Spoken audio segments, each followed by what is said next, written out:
তোমরা কি কোনোদিনও ছোলার পেস্ট করে বড়া করে কোনোদিন খেয়েছো? আমি কিন্তু আজকে কিন্তু যেহেতু নিরামিষ শনিবার, আজকে কিন্তু করবো। ছোলাটা কালকে ভিজে রেখেছিলাম, একটু করে ছোলা ছিল, তো ভাবলাম তরকারি আর করবো না, একটু বড়া করে নিই। তো বড়াটা কিন্তু রোজ আমি করতে পারি না, কোনো সময় ভিজানো থাকলে কিন্তু বড়াটা করি। এটা বড়াটা খেতে কিন্তু দারুণ লাগে। আর যেদিনটা রসুন পেঁয়াজ দিয়ে সেই বড়াটা বানাবে, তো এটার বড়াটার মধ্যে মানে জমে যাবে।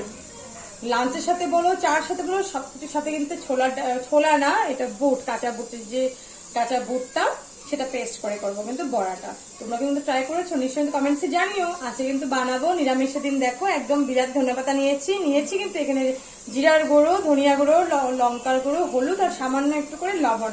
কালো জিরা থাকলে ভালো লাগতো, কিন্তু কালো জিরাটা নেই বলে কালো দিতে পারলাম না আমি।